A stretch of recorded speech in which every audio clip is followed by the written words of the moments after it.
Dogs جو ہے نا ان میں اب میں نے تھوڑا شروع کیا ہوا ہے کہ ان کو ٹریٹمنٹ کروا کے اسپے نیوٹر کروا کے میں نا خود بھی ریلیز کر دیتی ہوں. بعض اوقات تو میرے شیلٹر سے بہت کتے بھاگتے ہیں, دیوار چھوٹی ہے, صحت مند ہوتے ہیں, وہ اسپے نیوٹر اندر ہی ہوتے ہیں, خود ہی فرار ہو جاتے ہیں. میں بھی نہیں روکتی کیونکہ کیوں ایسے قید کرنے کا کیا فائدہ ہے, اسپے نیوٹر ہوا ہوا ہے, ٹریٹمنٹ اس کا کرا دیا ہے تو جاتا ہے تو جائے. ہمارے علاقے میں مارتے نہیں ہیں اور ان کو پتہ ہے لوگوں کو کہ یہ شیلٹر کے ڈاگز ہیں تو وہ نہیں مارتے بھی نہیں ہیں. اور اگر کوئی زخمی بچہ ہو جائے باہر تو پھر وہ ہمیں کمپلین کر دیتے ہیں کہ باجی آپ کا ڈاگ یہاں پہ ہے اس طرح تو اس کو اٹھا لیں. ٹھیک ہے. کس کنڈیشن میں ہوتے ہیں گدھے جب آپ ان کو ریسکیو کر رہے ہو؟ گدھے کے جو اونر ہوتے ہیں وہ بہت بری حالت میں گدھوں کو سڑکوں پہ چھوڑ دیتے ہیں. اتنی بری حالت ہوتی ہے بیچاروں کی کہ بیان نہیں کر سکتے. ان کی ٹانگیں ٹوٹی ہوتی ہیں, بالکل ٹوٹی ہوتی ہیں, یا اتنے بڑے بڑے ان پہ میگٹ وونڈز ہوتے ہیں. اونر جو ہے وہ خود ٹرائی کر چکے ہوتے ہیں, ان سے نہیں جب ٹھیک ہوتے تو وہ سوچتے ہیں کہ ان پہ پیسہ لگانے کے بجائے ہم لوگ نیا گدھا لے لیں اور اس کو سڑک پہ بلائنڈ ہوتے ہیں, کوئی ٹانگ ٹوٹی ہوئی ہے, کسی کی دونوں ٹانگیں ٹوٹی ہوئی ہیں, کوئی پریگننٹ ہے, زخمی ہے, بہت سے اس طرح کے کیسز اٹھائے. ٹھیک ہے. اسی طرح ڈاگس کے ساتھ بھی یہی ہوتا ہے. ڈاگس کے جو زیادہ تر گرمیوں میں ہوتے ہیں وہ ہٹ اینڈ رن کے کیسز ہوتے ہیں, اور یہ جو مدر ڈاگز ہوتی ہیں بچوں والی وہ ہمارے لیے بڑا مسئلہ کرتی ہے چیز, کیونکہ شیلٹر میں بہت کم چانس ہوتا ہے کہ بچے سروائیو کریں. آپ کو پتہ ہے بیماریاں, پارو, ڈسٹیمپر اور بھی بیماریاں, اور ویسے بھی اتنے کتے ہوتے ہیں تو بچوں والی مائیں جو ہوتی ہیں وہ بہت مشکل ہے ریسکیو کرنا, اور وہ زیادہ کیسز ہوتے ہیں. آپ کے بارے میں کہا جاتا ہے کہ آپ بلیوں کی کیئر ایسے کرتی ہیں جیسے وہ آپ کے اپنے ہی بچے ہوں, اور اسی طریقے سے بلیاں باہر آ کر آپ کے مہمان بھی بنتی ہیں. بس یہ قدرتی طور پہ ہوتا ہے. آپ کو پتہ ہے جانور سے آپ جو ان کو پتہ ہوتا ہے جانوروں کو کہ یہ ہم سے پیار کرتے ہیں, وہ بدلے میں پیار ہی دیتے ہیں, ان کو لالچ نہیں ہے کسی چیز. باہر گیٹ پر آنے والی ساری جو بلیاں ہوتی ہیں یہ کہاں سے آتی ہیں؟ یہ تقریباً میری ہی ریسکیو کی ہوئی ہیں. جیسے میں نے آپ کو بتایا رپورٹ کرتے ہیں تو وہ پھر ریلیز بھی کرنی ہوتی ہے نا, پنجروں میں تو نہیں رکھنی ہے. پنجرے تو ہمارے سمجھیں 3x5 کے یا 3x3 کے پنجرے ہیں. جب تک ان کا ٹریٹمنٹ ہو رہا ہوتا ہے ایک بلی کو ٹھیک ہونے میں کم سے کم 1 مہینہ لگ جاتا ہے. یہ میں نے آئیڈیا لگایا ہے, اور اتنی دیر تک وہ مانوس بھی ہو جاتی ہے جگہ سے. پھر اسی کے دوران میں ٹریٹمنٹ کے دوران ہی میں ان کو اسپے نیوٹر کروا دیتی ہوں, اور 1 مہینے کے اندر ہم اس کو باہر چھوڑ دیتے ہیں گراؤنڈ میں اپنے اندر, باہر کہیں نہیں, اندر ہی چھوڑ دیتے ہیں. تو وہ پھر یہیں گھومتی رہتی ہیں. ساری بلیاں جو تقریباً ہیں وہ میری ہی لائی ہوئی ہیں, اور باقی سوسائٹی سے بھی ہماری آتی ہیں بلیاں کھانے کے لیے. میں ان کو بھی پکڑ کے اسپے نیوٹر کرا دیتی ہوں تاکہ بچے مزید نہ ہوں. ٹھیک ہے. ان ٹوٹل معاملات میں منتھلی آپ کو کتنے اخراجات ادا کرنے پڑتے ہیں؟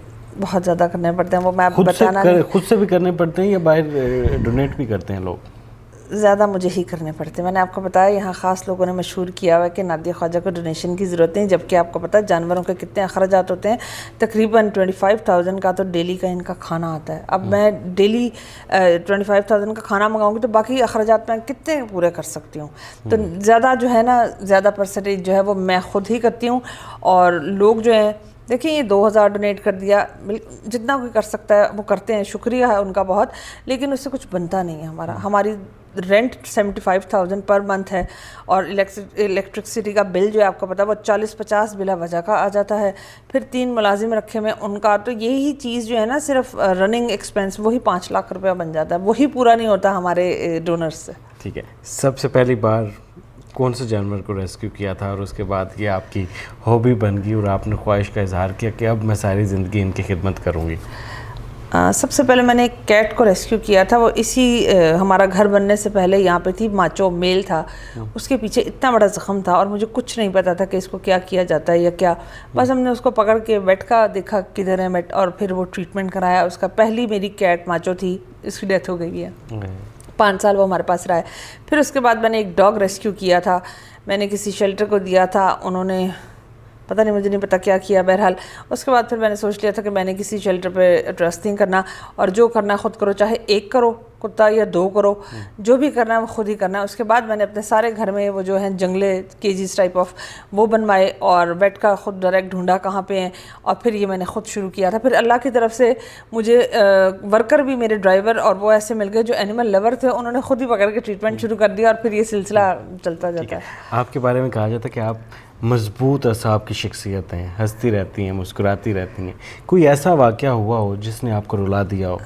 میرے ساتھ بہت دفعہ ہوا ہے. کئی دفعہ میرے جانوروں کو دیکھ کے میرے آنسو نکل آتے ہیں. حالانکہ واقعی میں بہت مضبوط عورت ہوں اور میں ہنسنے والی بالکل نہیں, میں بہت غصے والی مشہور ہوں, لیکن بہت دفعہ ایسا ہوا ہے کہ رونا آ جاتا ہے دیکھ کے کیسز کو کہ یہ کیا کیا ہے, ہٹ اینڈ رن کیا نظر نہیں آتا ہے. میرے پاس ویڈیوز ایسی ہیں جو لوگ جان کے بھی گاڑیاں مارتے ہیں تو رونا ہی آتا ہے اس پہ. سارا یہ ریسکیو کا جب پروسیس چل رہا ہوتا ہے, جب آپ کو فنڈز کی نیڈ ہوتی ہے تو لوگ آپ سے کس طریقے سے رابطہ کرتے ہیں؟ جیسے فرض کریں آج مجھے ڈاگ رپورٹ ہوا ہے, میری ٹیم اٹھا کے لے آئی ہے, میں نے فیس بک پہ پوسٹ کر دی ہے کہ جی ہمیں اس کے لیے اتنی اماؤنٹ چاہیے ریسکیو کرنے کے لیے. بعض اوقات 1000 1500 500 کر کے ہو بھی جاتی ہے اور موسٹلی جو ہے وہ نہیں ہو پاتی. اس کا ذریعہ ہے فیس بک, انسٹاگرام اور اسی طرح سوشل میڈیا پہ جو بھی ہیں اکاؤنٹس, وہی ذریعہ ہوتا ہے پیغام پہنچانے کا کہ جی ہمیں فنڈس چاہیے. گھر والے ریسٹرکشن لگاتے ہیں کہ جیسے بچے ہو گئے, باقی فیملی ممبرز ہو گئے ہوں گے, کہ آپ ان کو بہت زیادہ ٹائم دیتی ہیں, گھر پہ ٹائم نہیں دیتی؟ نہیں ایسا کچھ نہیں ہے. ہمارے سارے, میں نے پہلے بھی بتایا تھا کہ ہمارے سارے گھر والے اینیمل لور ہیں اور تقریباً میری ساری بہنوں کے گھر 30 کتے 20 کتے اسٹرے ریسکیو کیے ہوئے اور بلیاں ہیں. تو گھر والوں کی طرف سے کسی قسم کا کوئی پرابلم نہیں ہے الحمدللہ.